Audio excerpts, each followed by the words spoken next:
भारत में दूसरी हरित क्रांति की संभावना। अंतर्राष्ट्रीय गेहूं और मक्का सुधार केंद्र का बयान।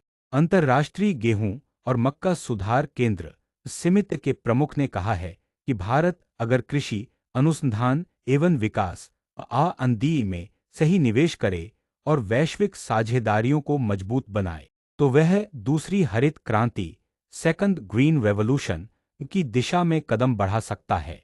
अंतर्राष्ट्रीय गेहूं और मक्का सुधार केंद्र एक विश्व प्रसिद्ध संस्थान है जिसने 1960 से 70 के दशक में पहली हरित क्रांति में भी अहम भूमिका निभाई थी। भारत के लिए क्यों जरूरी है दूसरी हरित क्रांति? एक, जनसंख्या वृद्धि और खाद्य सुरक्षा की चुनौती। भारत की आबादी लगातार बढ़ रही है। 2047 तक अनुमान है कि देश को लगभग 30 से 35% अधिक खाद्य उत्पादन की जरूरत होगी। 2, जलवायु परिवर्तन क्लाइमेट चेंज। अनिश्चित मानसून, सूखा और बाढ़ जैसी स्थितियां फसल उत्पादन को प्रभावित कर रही हैं। नई तकनीकें और जलवायु रोधी किस्में विकसित करना आवश्यक है। 3, मिट्टी की गुणवत्ता और जल संकट। पहली हरित क्रांति में रासायनिक खाद और पानी का अधिक उपयोग हुआ जिससे कई इलाकों में मिट्टी की उर्वरता घटी और भूजल स्तर गिरा। अब टिकाऊ सस्टेनेबल तकनीकों की जरूरत है। अंतर्राष्ट्रीय गेहूं और मक्का सुधार केंद्र ने क्या सुझाव दिए? वैश्विक सहयोग बढ़ाना, नई फसल किस्में, बीज तकनीक और स्मार्ट खेती समाधान विकसित करने के लिए अंतर्राष्ट्रीय संस्थानों के साथ साझेदारी। रिसर्च एंड डेवलपमेंट में अधिक निवेश।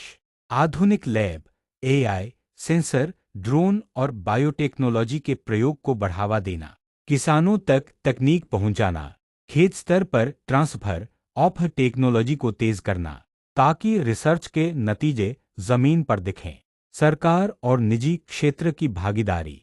पब्लिक प्राइवेट पार्टनरशिप मॉडल के जरिए अनुसंधान को गति देना। इसका किसानों को क्या फायदा होगा? जलवायु अनुकूल और अधिक उपज देने वाली फसलें, कम लागत में अधिक उत्पादन, बेहतर मार्केट कनेक्टिविटी और आय में वृद्धि, टिकाऊ खेती और प्राकृतिक संसाधनों का संरक्षण। अंतर्राष्ट्रीय गेहूं और मक्का सुधार केंद्र का यह बयान बताता है कि यदि भारत वैज्ञानिक अनुसंधान, तकनीकी नवाचार और नीतिगत सहयोग को साथ लेकर चले तो आने वाले दशकों में कृषि क्षेत्र में बड़ी क्रांति संभव है। जैसे 1960 के दशक में हरित क्रांति ने देश को खाद्य संकट से उबारा था।